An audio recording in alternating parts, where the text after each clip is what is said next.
Central budget में कृषि को लेकर के काफ़ी फोकस किया गया है। कई योजनाओं की घोषणा की गई है। हमारे साथ बिहार सरकार के कृषि मंत्री हैं कुमार सर्वजीत जी, उनसे जान लेते हैं।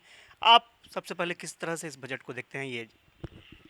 देखिए ये भाजपा शासित जो राज्य हो या देश के प्रधानमंत्री हों या जो मंत्रिमंडल में शामिल हों, ये अपने बजट में कभी जमीनी स्तर पे बात नहीं करते। इन लोगों का एक थिंकिंग बन गया है कि उद्योगपतियों को हम कैसे फ़ायदा पहुंचा सकें। देखिए हम बिहार के लोग हैं। लगातार आप देखे होंगे कि बिहार के किसान फर्टिलाइज़र के लिए कितना परेशान है। कहीं से आज जो है बजट में ये घोषणा हुई कि बिहार के लोगों को और भी कई स्टेट को फर्टिलाइज़र की जो समस्या है हम उसकी इंडस्ट्री बढ़ाएंगे या हम सह समय उसको जो है फर्टिलाइज़र मुहैया कराएंगे। कहीं नहीं मिला। अब आप बिहार में देखिए मखाना की खेती होती है और पूरी दुनिया जो है आप इसको पसंद कर रहा है। कहीं भी मखाना के नाम पे कि भाई बिहार में हम इसको मार्केटिंग के लिए क्या हम अनुदान देंगे, बिहार के लिए कौन सी मार्केट हम व्यवस्था करेंगे, कहीं मुझे नहीं दिखा। सबसे बड़ी बात है गेहूं और चावल। एमएसपी में क्या है, आप गेहूं और चावल खरीद रहे हैं। इसके अलावा जो किसान पैदा कर रहा है उसका क्या होगा। आप कह रहे हैं, माननीय देश के प्रधानमंत्री कह रहे हैं कि प्राकृतिक खेती होनी चाहिए। जैविक खेती तो हम लोग शुरू कर रहे हैं। बिहार अपने पैर पे जो है जैविक खेती की शुरुआत किया, लेकिन कहीं बजट में बता दीजिए कि ये प्राकृतिक खेती का मार्केट वो हमें कहाँ देंगे।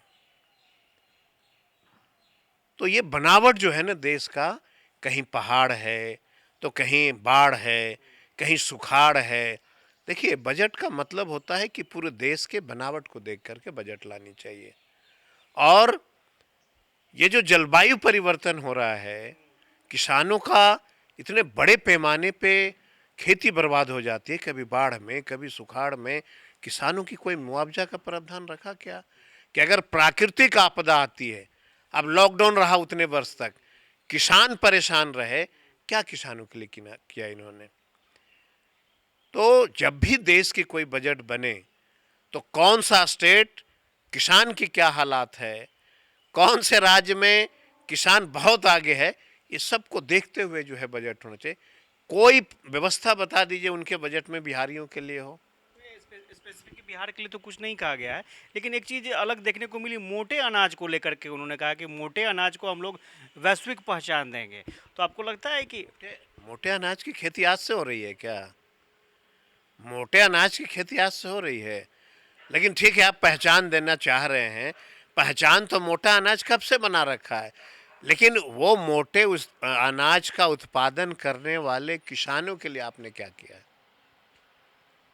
कह तो मैं भी रहा हूं कि हम जैविक खेती जो है करने जा रहे हैं, हम जो है फल सब्जियां जो है ऑर्गेनिक का उगाने के लिए हम काम कर रहे हैं, लेकिन आप देख लीजिए जो ऑर्गेनिक खेती कर रहा है उसकी बिक्री कहाँ हो पा रही है। टारगेट 1 करोड़ किसानों को रखा है उन लोगों ने। अब जिस देश की आबादी 100 से 150 करोड़ हो, उसमें अगर 1 करोड़ किसानी की कोई टारगेट रखा है तो भगवान ही मालिक है। अब भाजपा के साथी ही बता सकते हैं कि इस देश में जो 150 लगभग करोड़ होने वाले लोग हैं, तो क्या भाजपा को सिर्फ 1 ही करोड़ किसानों से मतलब है। ये सब जो है आप पूरी इसकी इनके बजट को पढ़िए और बारीकी से समझिए। एक भी कोई गरीब किसान, एक कोई गरीब किसान को ये फायदा नहीं पहुंचाते हैं। एक स्टार्टअप पॉलिसी भी शुरू करने जा रहे हैं। एग्रीकल्चर के क्षेत्र में स्टार्टअप पॉलिसी शुरू होगी। इसके अलावा कई ऋण से संबंधित कई योजनाओं को इम्प्लीमेंट किया जाएगा। 20 लाख करोड़ रुपए देने का प्रोविज़न किया जा रहा है अलग अलग सेक्टर में। तो बदलाव दिखेगा।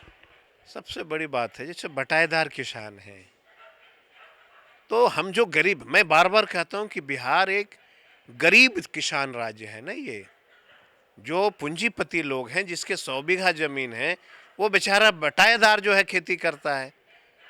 तो बटाईदार को आपकी कौन सी योजना की फायदा मिलेगी, ये हमें बताओ ना। रसीद कौन जमा करता है जमीन का, जिसका खेत है वही जमा करेगा ना। बड़े पैमाने पे बेचारे बटाईदार किसान काम करते हैं देश में, उसको इस योजना से कोई लाभ मिलेगा तो बता दीजिए। बहुत ही बुरी दौर से जो है, अब मैं बार बार एक चीज़ आगाह करता हूं देश के साथियों को, नेताओं को, मंत्रियों को, कि जलवायु परिवर्तन हो रही है और उस जलवायु परिवर्तन में कोविड हुआ तो किसान मारे गए, मजदूर मारे गए। कोविड जब हुआ तो गरीब मारे गए। इसलिए एक चीज की प्रावधान हमेशा से लेके चलनी चाहिए कि आने वाले समय में अगर किसानों के ऊपर कोई बहुत बड़ी आफत आती है तो सरकार उसको अपने पैर पे कैसे खड़ा कर सकती है। एग्रीकल्चर, स्टूडेंट, यह देश बेरोजगारी का मार झेल रहा है ना। आपने कहीं एग्रीकल्चर, पूरे देश में जो बच्चे पढ़ रहे हैं एग्रीकल्चर की पढ़ाई, उसकी नौकरियां की कहीं व्यवस्था आपने किया है क्या? वो क्या करेगा पढ़ के? कोई बिहार को विश्वविद्यालय नहीं घोषणा किया, कुछ कर देता कृषि से रिलेटेड। हम लोग नौकरियां देने जा रहे हैं 10 से 15 हजार कृषि विभाग में। सवाल ये उठता है कि बेरोजगारी हटेगी कैसे? सवाल ये उठता है कि गरीब किसान कैसे खड़े होंगे?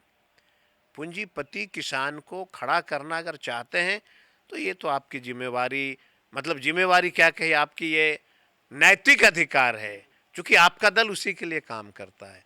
हम तो गरीब दल के लोग हैं, हम तो गरीबों की बात करते हैं, हम गरीब किसानों की बात करते हैं।